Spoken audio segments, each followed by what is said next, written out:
قدرمانو دوستانو ستړي مشئ زه غوټې یم هر کلی مو کوم چې د ډیجیټل چین پروګرام ګورئ. په چین کې له بایسکل څخه د استفادې تاریخ له 100 کلونو څخه اوري.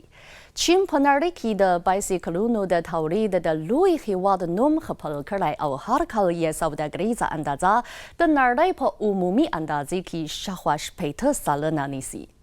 زه به د ګڼو شمېرو له مخې په چین کې د بایسکل د چارو پرمختګ درته وپېژنم.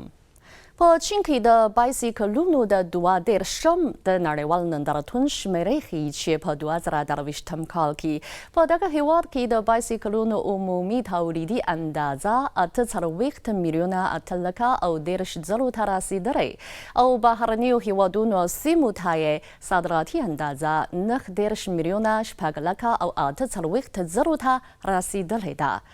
د 2024 کال په لومړۍ لوبه کې بهرنیو هېوادونو او سیمو ته د چین د بایسکلونو د صادراتو اندازه 10 میلیونه 990 ته رسیدلی چې دغه شمېر د 2023 کال د څلورمې لوبې په پرتله په سلو کې 14.7 زیاتوالی ښیي. دا د چین د بایسکلونو د صادراتو د ودې ښه څرګندوی کوي. د معلوماتو له مخې څه باندې 1400 تصدیو په یاد نندارتون کې خپل تولیدات نندارې ته وړاندې کړي، څه باندې 300 نندارځي یې د نندارچیانو او مشتریانو پر مخ پرانیستلي او څه باندې 100 بهرنیو شرکتونو پکې همکاریز فرصتونه پیدا کړي دي. نړیوال بازار ته د زیاتو چینی تصدیو په ننوتلو سره د چین د بایسکلونو د برانډونو اغیزه پراخه شوې ده. په تېرو څو کلونو کې د بایسکلونو صنعتي چارو د عصري تخنیک او د چاپیریال ساتنې په برخو کې چټک پرمختګ موندلی دی.